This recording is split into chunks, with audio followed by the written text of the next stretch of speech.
Here we are on Pods of Cost. Pods of Cost, that's the new one. That's the new one, Pods of Cost. That's what we are this week. It's like flowery twats, isn't it? Yeah, farty owls. Farty owls, the faulty towers of music. Yeah. Now, I'm sort of pretty stoked about this one, okay, because we got our old mate who I discovered on Instagram, Ian, who's got a fantastic sort of blog. Yeah, I know, I was looking at it last night.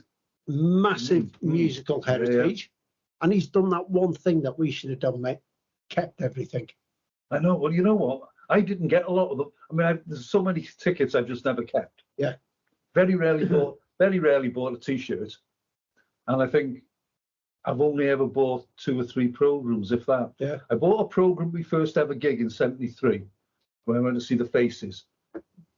And really, I don't recall ever really buying many more since then. Yeah.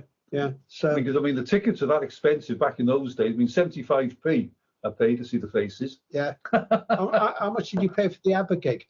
Oh God, £1? Less than that. Yeah. So, well, welcome, Ian.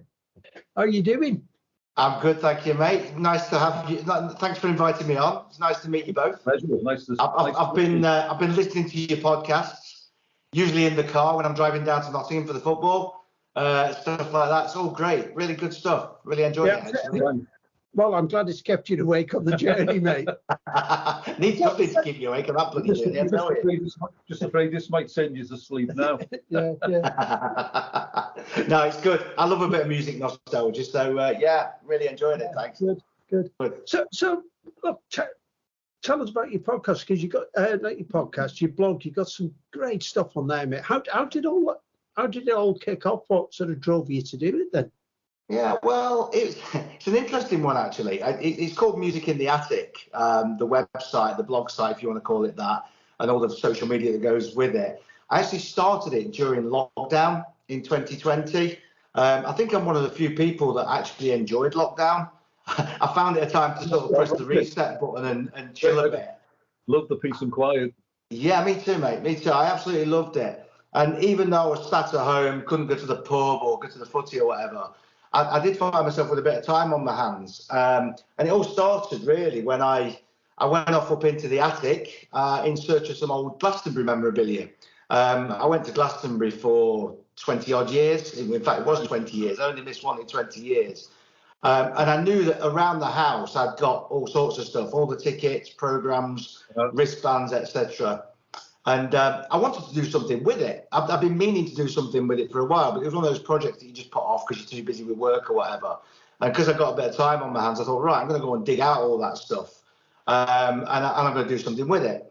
So I'm up in the attic. I found all the bits I wanted, and I pulled it all together to make. I basically put them all in box frames, and I've created like I want to call it collage, but it's not. It's just lots of box frames on the wall that's got the memorabilia from each year. So all the concert program, the ticket, everything, they're all in the box frame. And I put it all on the wall at the top of my stairs. I call it my Glastonbury wall. And it's got every one of those. I can't take all the credit for it. My wife sort of did the arty-farty bits of it. I'm not that creative myself. So she helped me put it all together, and it's up on the wall. From that, I basically just shared it online. I shared it on my personal Instagram and stuff like that. It got a lot of interest. People were really quite impressed with it. And it was one of those things, when you get a bit of feedback on something like that, you quite enjoy the interaction, don't you? So I took it to the next level. Because while I was in the attic, I basically found loads of stuff. I found all my old gig tickets. I found my old programs, newspaper cuttings, all sorts of stuff, going right back to the 80s or even the late 70s in some cases, for a lot of the things I've been to. And I thought, I want to share this. I don't want to keep it to myself, just festering away in the attic. So that's where the blog was born. Music in the Attic was born. And it went on from there, really. I shared it on the internet. Started off with a Facebook group, which had varying degrees of success. You know what it's like with a Facebook group. You invite all your friends to it to start off with. So I was only really chatting to people I knew. But then I got the Instagram going, and that really took off very quickly with all the hashtags and everything. So that's grown really fast, and people found it really interesting. So I've kind of buzzed off all that, really. The interaction on that, it's been really quite interesting. I actually even found a suitcase up in the attic that got all my old rock T-shirts in from the 80s. Yeah. So what's in there? What's in there? What's in the bag of happiness then? In the suitcase, there's probably, I don't know, 9 or 10 T-shirts that I used to wear back in the 80s. I'm not even sure some of them have been washed, to be honest with you. They just went straight in the case. I'm one of these people, I can't throw stuff away. So I've just got shed loads of stuff. I've got Marillion T-shirts, Saxon, a couple of Saxon T-shirts, Rush, all the bands I was into. And then there's a couple of later ones, Guns N' Roses, Metallica, Motley Crue, one from about 83, 84, I think it was. And I started sharing those on the Instagram as well, and they went off. I've had a couple of offers for them, actually. People have been making silly offers for them. They've got quite a collectible value, haven't they, now? Yeah, so even though they smell a bit fusty, and I really can't bring myself to wash them because they might fall apart, but they smell a bit fusty, but they're in great nick for their age, some of them. So they really generated quite a bit of interest. So that was that. I created the blog site, created the social media. I did a little bit with Twitter, but I've not really paid much attention to that so far. That was probably the slowest one to start off. I'll probably give that a bit more attention in the future, but Instagram's probably where it's at. For posting all my images, and then occasionally I'll write a blog and I'll use Instagram to point people in the direction of the blog and Facebook, and just see what sort of interest I get, really. So yeah, it's all good. So when did you start going to Glastonbury then? You said you went for about 20 years. I went to Glastonbury. First one was in '97. Okay. And I went right up till 2017. I only missed one in all that time. I couldn't get a ticket in 2005. We started. Me and my mate tried. I think 2005 was my first one. It was a very wet one. It was a very wet one. It rained from about 3 in the morning till about 11 o'clock in the morning, and we were absolutely ruined. What was funny about that one, Keith, was I was when I couldn't get a ticket for it. I just met my partner, actually. My partner at the time, she's now my wife, and I'd met her in the January. And she said to me, "Do you fancy coming to this wedding with me? It's in June." And initially I said, "No, I'll be at Glastonbury then. I'm really sorry, I'm not going to be able to make it." Big flash wedding it was in Rome. And I thought, I really fancy going to that. But equally, I didn't want to miss Glastonbury. You've got to set your stall out early doors, haven't you? Exactly. Yeah. So anyway, the tickets went on sale for Glastonbury, and it was, like I say, the first and only time we weren't able to get a ticket. It was impossible. So the first thing I did was I called her up and said, "You know that wedding we were talking about?" I said, "I've come to that." And what was really funny was on the weekend it happened. Obviously, history's proven it was probably one of the wettest ones on record. I did go to some wet one, but there I am sat in a piazza in Rome, and there's a newsagent nearby, and I saw the front page of the Sun or whatever, and there's a picture of Glastonbury underwater, and I can remember thinking, bollocks to you. I mean, there were people canoeing and all sorts. Yeah, I was sat drinking a cold beer in a piazza in Rome, so it was good. You get through it, but it was painful. I remember I had huge blisters from my wellies. But I love Glastonbury, it's great. And I've not been able to get a ticket since 2017. Me and my mates try every year. There's a big group of us that go, they're really good mates, actually. Mm-hmm. And we try and go every year. A couple of them have actually resorted to working there now, such as their desperation to go, that they've started working for Oxfam. And they work as volunteers. So they'll go and work on either stewarding, or one year they did in the bins. They're emptying the bins and stuff, but that's kept them going for the last couple of years. I like to see Glastonbury as a holiday, so I'm not up for working, to be honest. Well, the last Glastonbury we went to was, I think, when Metallica headlined. Oh yeah, I was at that one. That was a cracker. And there wasn't much there I was really into. I mean, Dolly Parton was there, and that was just awful. But I did get to see Jack White, Robert Plant, and Metallica in succession. Yeah. But I look at it these days, and I don't have any desire to go there, to be honest. It has changed. It has changed, to be honest. I think in '97 when I went. I mean, you can look at the lineup and think, oh, they're good. Well, they're not bad. And you think, that's going to cost you 350 quid. And I'm thinking, the other side of it takes you 2 hours to get from one stage to the next. So you think you've got all these... Especially if it's a muddy one. I know what you're saying. No, I don't miss it. No, I think it definitely changed in the years I went. 97, 98, 97. There were mud baths. Well, at least the first two were. But the music was great. I had quite a diverse taste in music from the 90s. I was listening to all sorts of stuff, as I'll come on to in a bit. But yeah, I loved 97, 98, probably up until about 2010, actually. It was great. But it was I can only describe it as a dirtier festival in the early days. I liked the grubbiness of it, and it became a bit cleansed later on, and I didn't enjoy it as much. But still fun. Yeah, but exactly. Saw Neil Young and Springsteen there. Yeah. One of the best fans. It's a strange one. This. We'd been up on the park stage watching someone, me and Karen, and I think Gorillaz were headlining, and didn't really have a great deal of interest in them. And we'd walk down from the park stage to the other stage, and the Flaming Lips were just coming on. And I said, well, you know what, we might as well. They said, what are we going to do? And they were, and I think I'd heard one album by them that I wasn't overly impressed with. And they were absolutely out of this world. I can honestly say, hand on heart, it was in one of my top 10 gigs. Really? They were absolutely superb. And there's a little bit of a link to it. We went to South by Southwest quite a few times in Austin. And we got into a taxi, probably to take us home or to take us somewhere.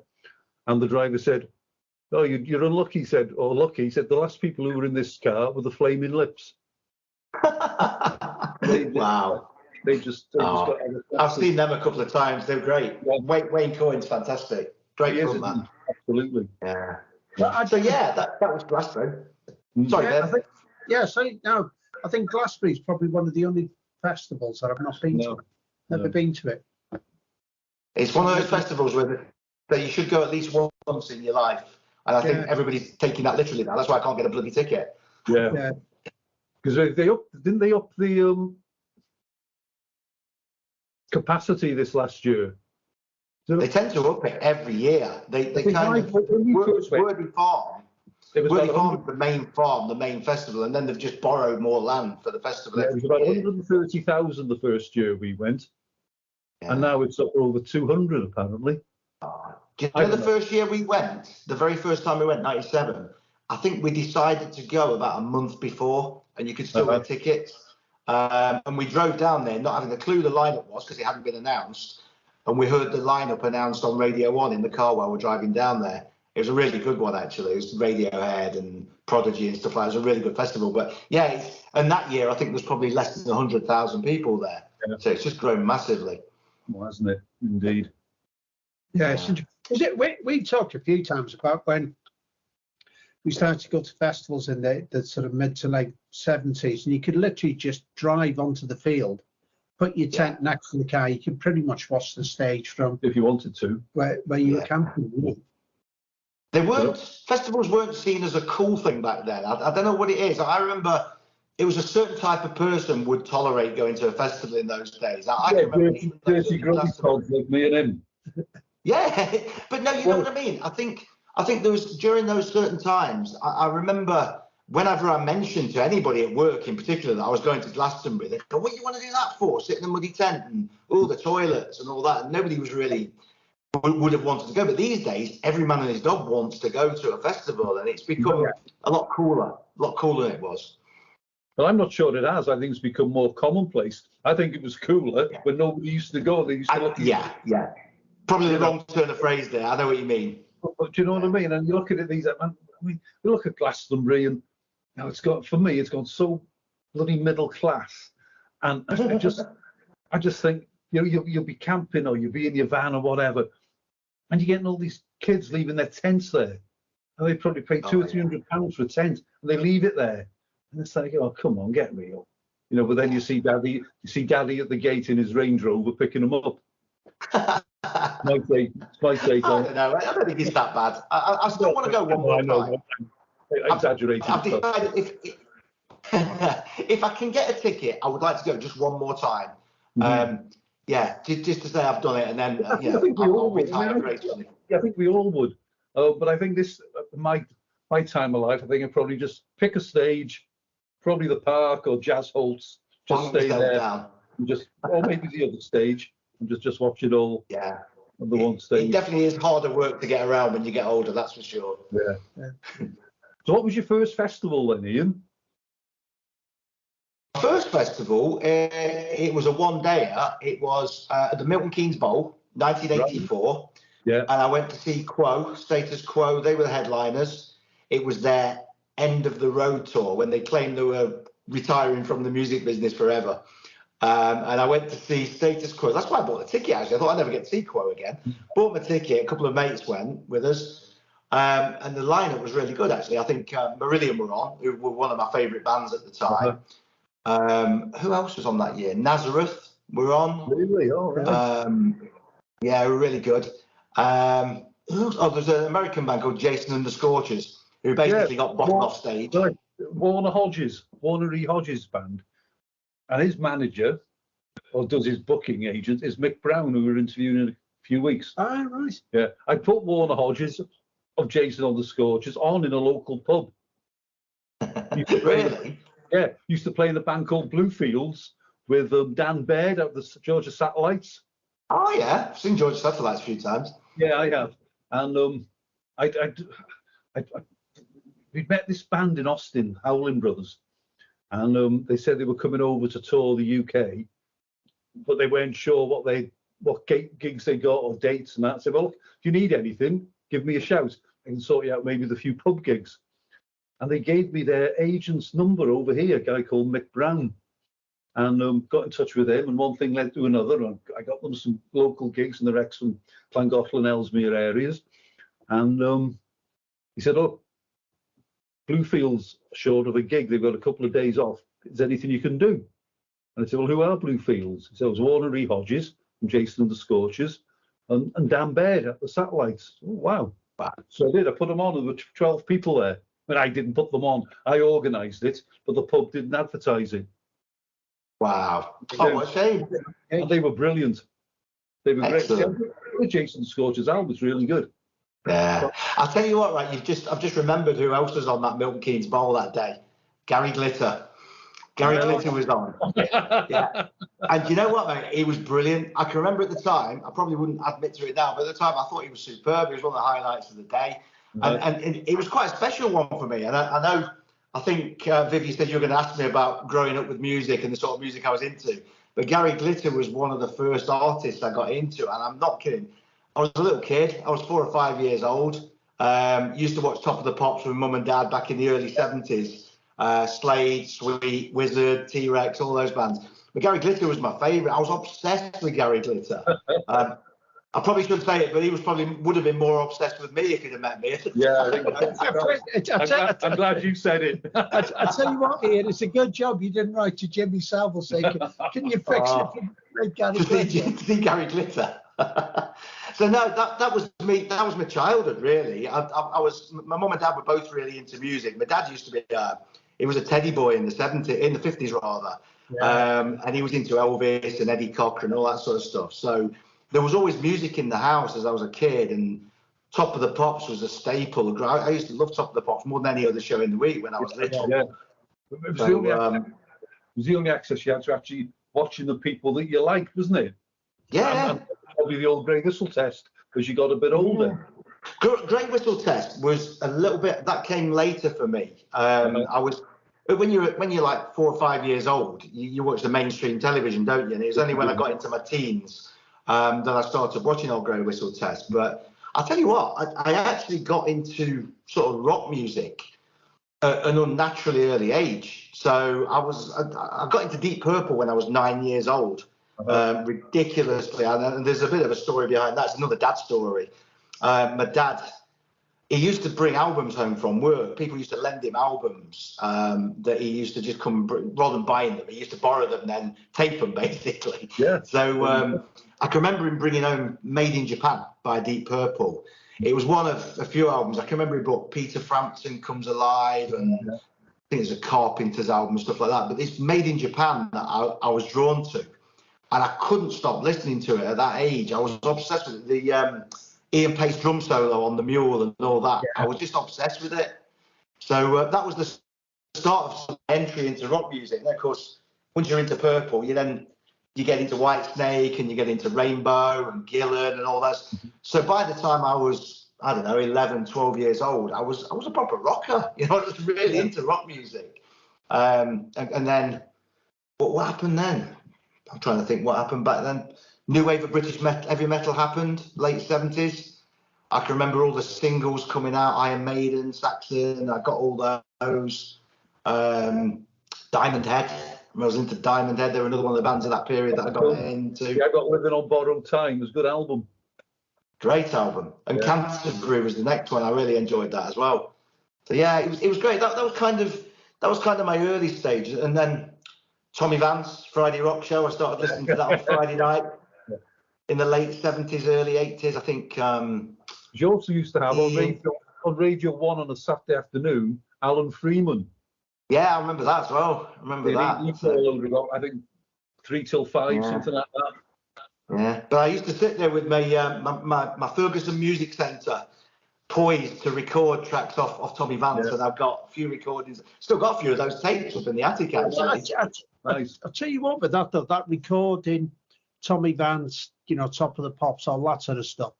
You know, pretty much as a kid, on my Christmas list was always a box of like C60 or C90 tapes. Never touched the C120. They got dodgy after a while, didn't they? They just snarled, didn't they? I bet you had the TDKs as well, didn't you? Yeah, oh yeah. TDK D90s were the cheaper ones, but they were decent. I remember those. Yeah. I've still got all my tapes, surprisingly. They're up in the attic as well. So yeah, that was kind of it really. Through Tommy Vance, I really got into Motorhead. I can remember hearing Bomber on Tommy Vance's show one year. That must have been like 79, something like that. Then I got into Rush. That was my entry into Rush then, and I went out and bought all their albums. I was obsessed with Rush. Still am. They're still one of my favourite bands of all time. Well, excuse the pun. The last 12, 18 months, I've had a bit of a rush on Rush, to be honest. I had the classic sort of early, what did I have? Hemispheres, not 21, 12, Hemispheres, Farewell to Kings, and 2 or 3 of the other albums. And that was it. I saw them at Bingley Hall in Stafford.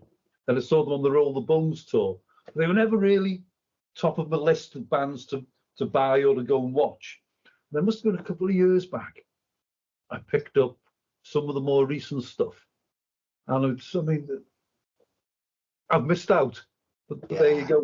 You know, you can't pick up on I think, to be honest, mate, I think they're a bit of an acquired taste, and most of that comes down to Geddy Lee's voice. I think a lot of people don't like Rush because of his voice, but musically, they're just awesome musicians. And I was never a drummer, a kit drummer, but I used to be in marching bands or in a drummer in marching bands, and I was obsessed with drummers. So Neil Peart, Ian Pace, I loved them. I thought Neil Peart he's still a god in my opinion. He's absolutely brilliant.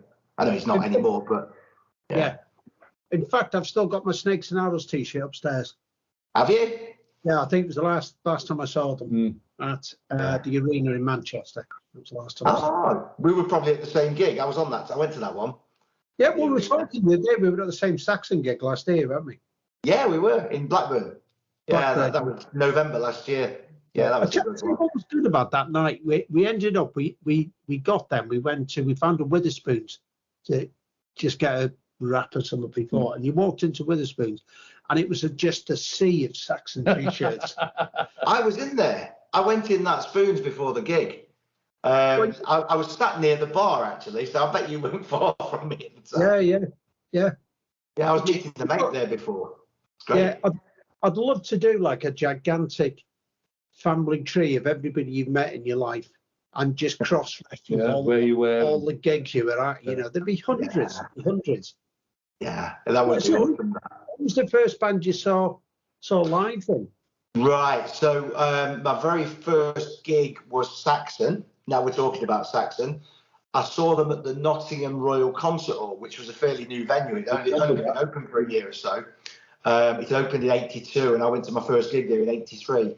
That was Saxon. I'll tell you what's interesting about that one, not many people of my age can say that the first gig they went to was documented on video, but Saxon actually recorded that concert, and there's a VHS videotape of that gig. So my first gig is recorded, which is really good. And have you got it? I have got it, and I've watched it. I watched it just before I went to see them actually in November, and I think I may have watched it again since actually. Great. You can just about make me out. I was on the front row of the balcony. The cameras weren't so good in those days. It's a bit blurry, but yeah, you could just about see me and my mates headbanging on the front row of the balcony. 16 I was. No, I was actually 15. That was my first gig. I was 15 years old. That was my first one, and then a bit later on, about the time I left school in '83, so I went to quite a few gigs around that time. Went to see Maiden, saw Saxon again, saw Rainbow, Ozzy, Dio. They were all sort of bands I went to see at the concert hall. And you know, when you're that age, you kind of go where you feel comfortable. And I know it was quite it's an unusual venue really for rock gigs because it's a plush auditorium with city down, you know, all-seater venue. But yeah, I saw a lot of gigs there. Then I started going to rock clubs. I started going to Rock City in Nottingham. And there was a club called the Palais in Nottingham, which used to have a rock night. And occasionally they put bands on there. I saw Wasp at the Palais in '84. And a couple of others. I went to see Phil Lynott there with Grand Slam. Year before he died. And that was it really. They were my first sort of few gigs. I think towards the end of the '80s, my tastes changed a little bit. I went less into the classic rock and I started listening to glam for a while. I was into Motley Crue and Wasp and all that sort of stuff. And then I jumped on the thrash bandwagon and I started listening to Metallica, Slayer, Anthrax. I thought were brilliant at the time. I still do. I think they're a great band. So, and then living in Nottingham, we had Lawnmower Death and the band were two local bands. So I used to go and watch them whenever they played at Rock City or in the local area. I saw Lawnmower Death at Nottingham Trent University one Saturday afternoon. There's some sort of all day event there at the Trent Uni, and I found myself on stage. I clambered on the stage. You know, the old slam dancing and stage diving was a thing at the time. Yeah. It was just starting off really. That was, and I was watching Lawnmower Death, and I climbed up on the stage with the intention of stage diving, which I did, but bearing in mind it's a Saturday afternoon, there was about 2 rows of people in the crowd, and that was it.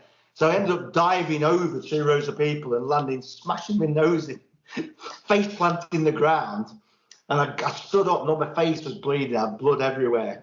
And I climbed back up on the stage, and the singer, Pete from Lawnmower Death, he just grabbed me round the arm and he said, "This man bleeds for Lawnmower Death."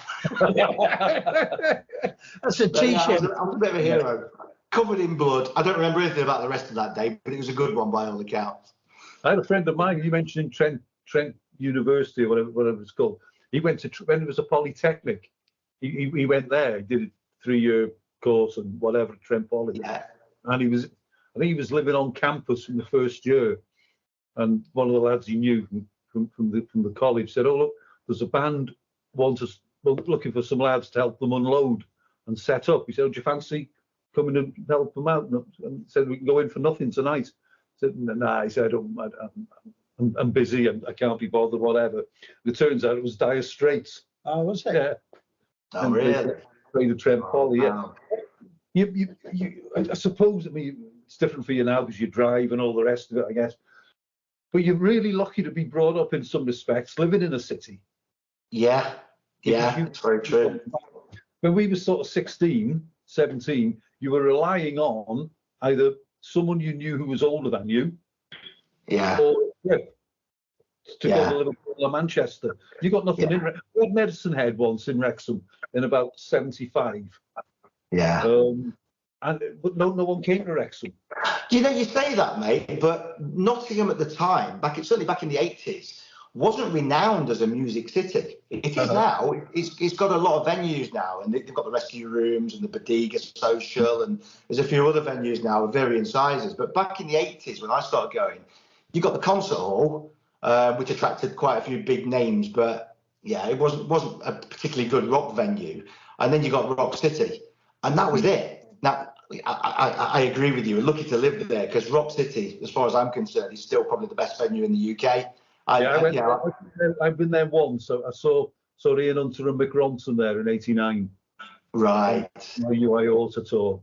It's a brilliant venue, and it's always been a brilliant. We used to go to the club nights there on a Friday, the rock club night on a Friday night, and it was just full of glams and classic rockers and punks and you name it. It was a really good night. Saturday nights was a bit different. They used to have like more of a gothic night on a Saturday, and all the vampires came out on a Saturday. But Friday night was our night when we used to go.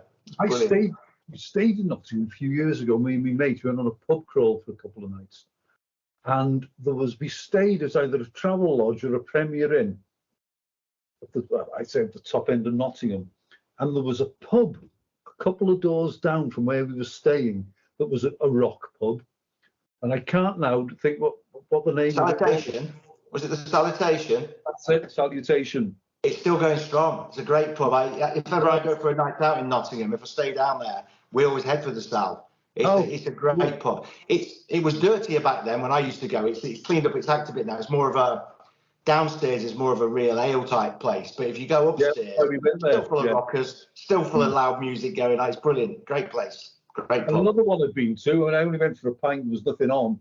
I was staying in Derby for a night. I went to the Flower Pot. I've never been there. I've heard it's really good. Yeah, it was. Yeah, it was good. I think I could be wrong, but I think they used to host a lot of punk gigs in the 70s and the 80s. There's always something going on at Flower Pot in Derby. Yeah, I must give that a whirl sometime. I've never been there, but I guess where I live now, I'm based in a place called Lymm, which is like Donington. Yeah. I'm halfway between Liverpool and Manchester. So many good gig venues on the doorstep now, and sometimes wish I'd lived up here for longer because Rock City's great and all that, but so many great places, so many great bands come to Manchester in particular, and Liverpool, really good musical cities. So I think if just going back through my gig history, I think after I'd been to see all those thrash bands and stuff in the late 80s, 1990, I changed a little bit. I started listening to different stuff. I diversified. I started listening to different kinds of music. So I didn't turn my back on rock music. It's always been like my go-to music, if you like. But in 1990, I went on a bit of a boys' holiday. Went off to Tenerife with five of the lads. We had a really good week in Tenerife. But during that holiday, I started opening my ears to all sorts of other stuff as well. And the point I'm making with this is around about that time, it was the Manchester scene. So you had the Rosers and the Mondays and the Charlatans, New Order, Joy Division, all that stuff. And I kind of wished I'd lived up here at that time because I would have embraced that. Guaranteed. If I'd have been here then, I'd have been down the Hacienda definitely, and all the clubs. Do you know, it's funny you say that, is because I started my career in Manchester, so I was there when the Hacienda was in full swing. So when all the people from work from the agencies go to the Hacienda, I'd trudge down to the Band in the Wall to see like a blues guy. There was about 8 of us in the Band in the Wall, So I used to live in the Band in the Wall. But I recently saw New Order, Joy Division set at the Albert Hall in Manchester. Oh, it's a great venue. The venue, yeah. Seen some good gigs there, actually. I saw the Fun Loving Criminals there. Blossoms. So Blossoms there a few years ago. That was a good night. Full of Manx or Stockport people. I saw John Grant there a few years ago, and Johnny Marr I've seen there. Oh, yeah. It's a cracking venue. Actually, John Grant brought Richard Hawley on for the encore. Awesome. And the guitar solo Richard Hawley played, and I never think of him as being a guitarist, more of a singer, and he was playing through feedback and all sorts of stuff. Hell of a solo. Yeah. Good gig, that John Grant one, in fairness. Yeah, I saw him at Glastonbury. One of many bands I've seen at Glastonbury. Was that the year Metallica? Was that the year Metallica were there? I can't remember, but I do remember he was in what used to be called the John Peel tent. Saw him on the John Peel tent. No, he was on the Park stage, because I stayed over to watch Metallica, and Karen, my partner, went up to the Park stage to watch John Grant. Yeah, he's a good artist to see live, actually. Perfect for Glastonbury. He's ideal. Great play. Yeah. But I think the diversity in music, I think it's one of the best things you can do, even if it ends up bringing you back to where you started off. If music's good, it's good, isn't it? And it's more. I was just going to say, Viv, when you're a teenager, you feel obliged to sort of nail your colours to the mast a little bit. It's like, I'm a rocker. I'll only listen to rock music and that's it. But after that holiday, I kind of realised I'd missed out on a lot of good music, like the Smiths had come and gone and Joy Division had come and I'd missed out on a lot of that. So when I got back from that holiday, I can remember thinking, shackles are off now. I can listen to anything. I'm 23 years old. I'm not tied to, rock music anymore. So I did start listening to a lot of other stuff and go see a lot of other bands throughout the 90s. I went to see a lot of Britpop stuff. I went to see Blur. I never saw Oasis apart from at Glastonbury. I saw them headline at Glastonbury. Bit disappointed with them, if I'm honest. Faithless, I saw. Dandy Warhols. I think I saw Faithless at Glastonbury. Oh, they're brilliant. It wasn't really sort of band I connected with at all, but Karen loves them. And they were on the Pyramid stage, and the place was absolutely bouncy.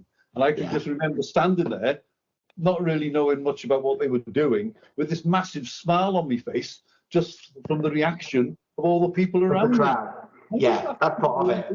Yeah, I had a similar experience with the Chemical Brothers. Saw the Chemical Brothers at Glastonbury. Probably one of the favourite gigs I've ever been to, actually. It was 2011, I think it was.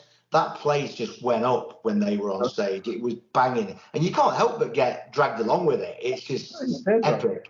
They got the flares going in the crowd and everything. It was just superb. So yeah, I sort of diversified a bit throughout the 90s, early 2000s. I never saw Nirvana. I wish I'd seen Nirvana, but I never did. I saw the Foo Fighters at Rock City in '97. So they were pretty much just starting out on their journey about that time, I think, if I remember rightly. Foo Fighters, yeah, they're good. Great band. And I also, thinking about it, I saw Muse. In a pub. I went to see Muse at the what was it called? In Leicester. Little pub in Leicester. Charlotte. Princess Charlotte. Yeah, I saw them there in about 99, 2000, something like that. Yeah. It was superb. And I knew they were going to be big. You can tell, can't you? When you see a band that's up and coming like that, you just know they're onto something. So yeah, that was brilliant. Really, really good night, that. I can't remember who supported it. I saw Biffy Clyro in a bar in Austin. Oh, did you? Yeah. In 2005. Okay. I stayed for about 2 songs because it was that loud. And it was the same for every band who was on. They'd got the PA set at such a volume. I mean, people were walking out. But I managed a couple of songs. But also, in 2006, I think it was, saw the Arctic Monkeys there playing a little club in Austin. And I mean, I like the Arctic Monkeys. I'm a big fan of them. And he was such a cocky little sod, even when he was 19 or 20. Even then, yeah. They walked that was on. The appeal. He had a white hoodie on. Hood was up. All the cameramen were in the pit. I think he played the first song. Right, you've had your photos now. Fuck off. And that was it. They went off. He took his hoodie down and that. But yeah, even then he had an attitude. I mean, I think it's great.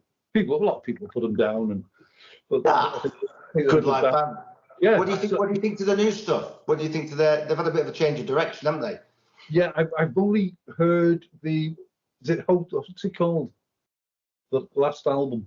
Oh, don't ask me. I can't remember. Something with a hotel or something, is it? Something with a hotel. I don't know what it's called. But yeah, it's all right. It's good. It's good. I like it. It's for a certain time of day, I think. If I put it on late at night, I love it. To try and listen to it in the car, it's impossible. I think it's probably a grower. Yeah. One of those you've got to listen to that I had AM on coming over to Viv's earlier. That's a good album. Stuff like Arabella on it, and there's some good songs on. And is that one of the albums that Josh Homme produced for them? Yes, I think he did, didn't he? Yeah. Superb. So, Ian, just want to touch back onto your blog, because I'm really interested. One of the articles on there is your sort of your Donington experience, but you've been lucky enough. You're on a Donington film, mate, in the States. We're dealing with celebrities here, aren't we? That's weird.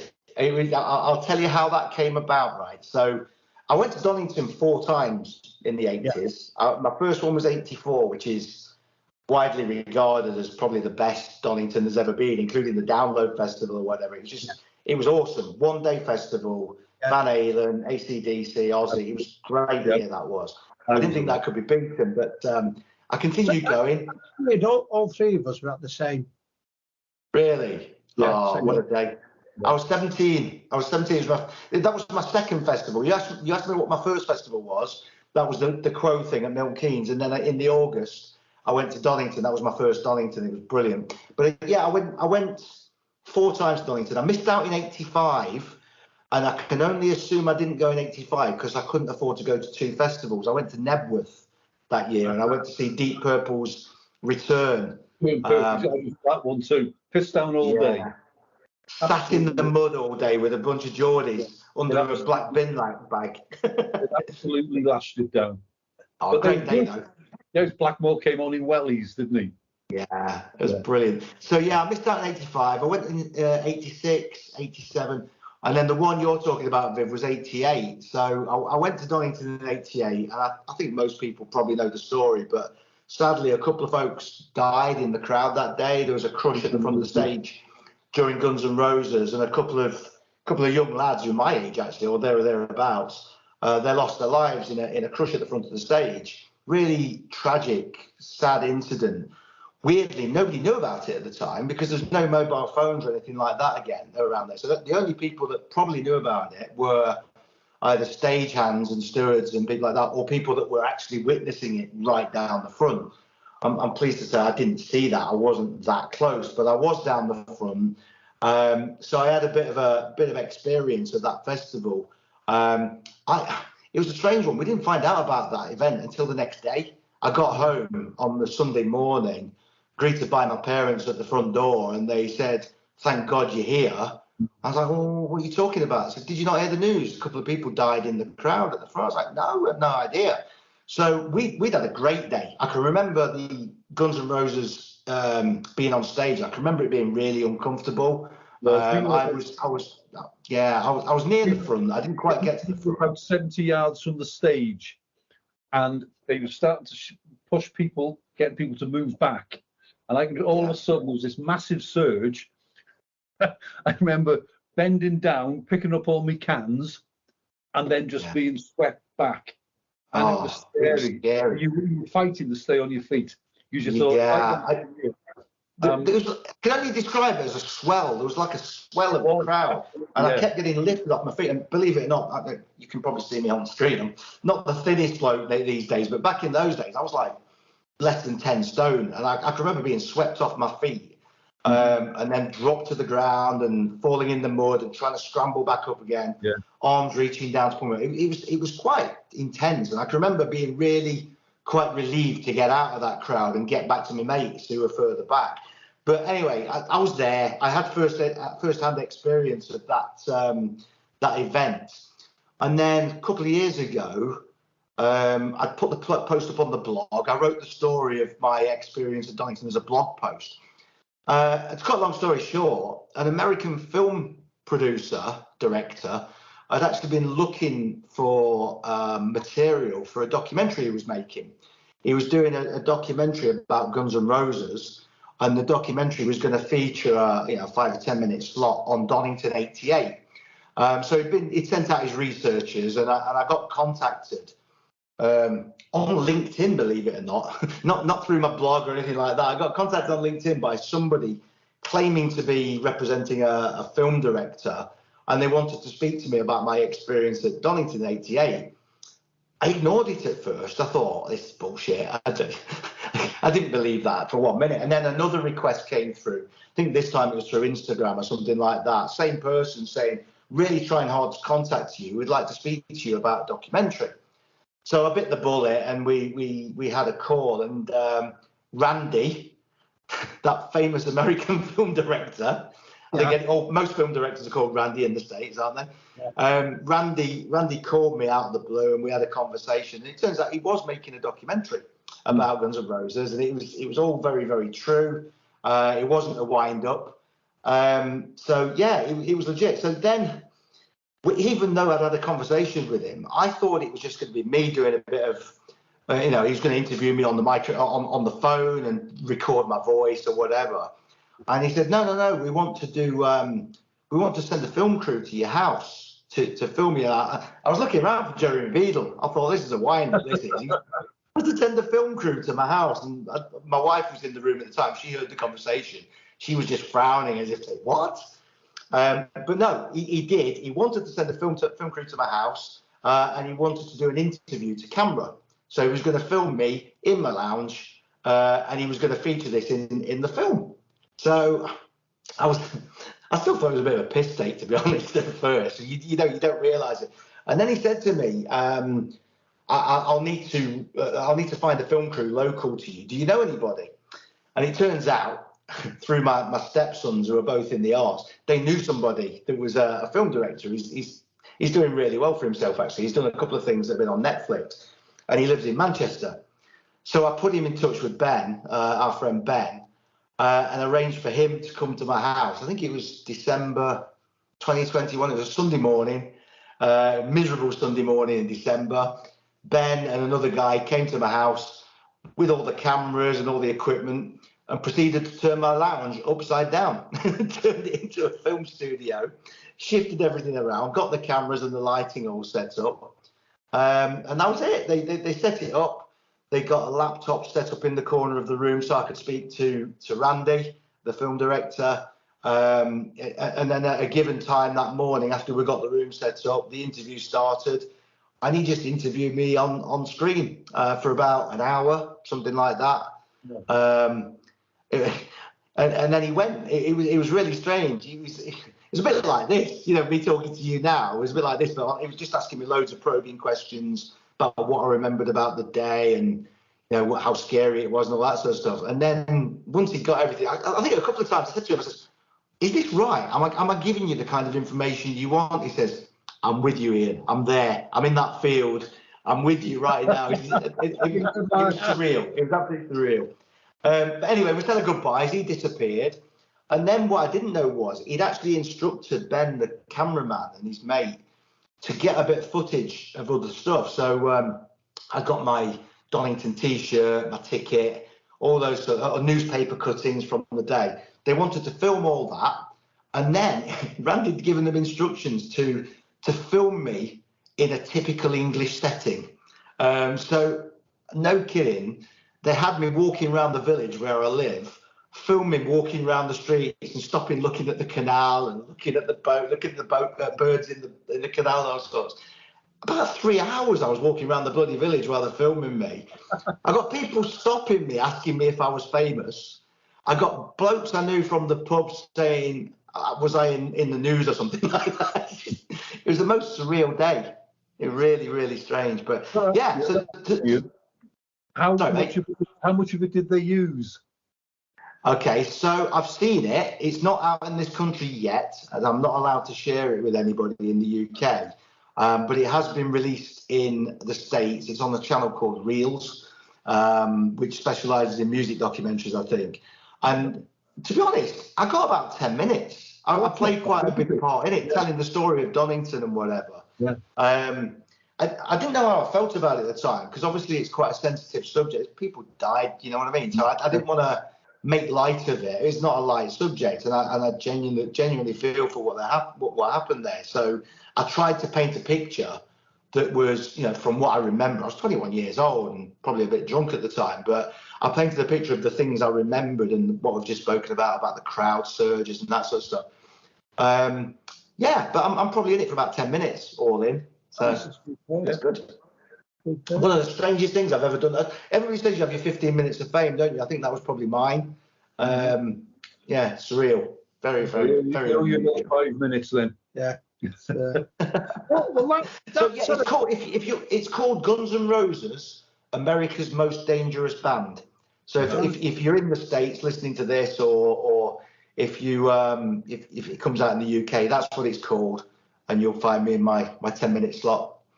Excellent. Well, Ian, it's been an absolute blast talking to you, mate.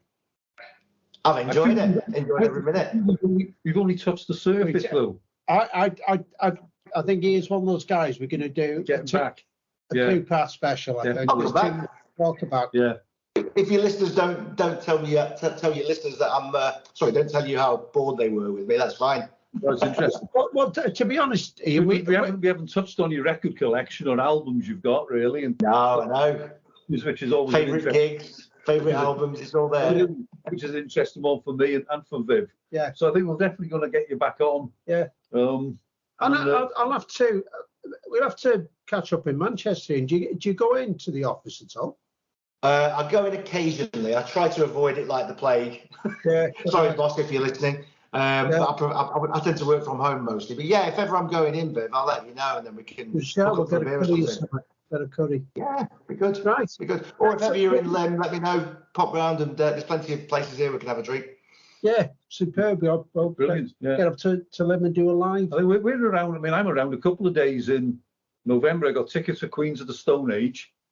Brilliant. And tickets for The Answer at the Academy 2. Yeah. Oh, that's a good venue. Yeah. Venue. And they're two nights on the bounce. So deal then, weirdly enough. Where? Academy. Yeah. No, sorry, I'm lying. The international. Well, you meant the international. Yeah. The international. I saw the Georgia satellites there. Yeah. And also, right, brilliant. Well, listen, thanks ever so much for having me on, guys. Thank you. I'll catch up soon, and we'll leave you to your tea. Cheers, guys. Good to speak to you. Likewise. Yeah, great to meet you, mate. Take care. Cheers. Bye.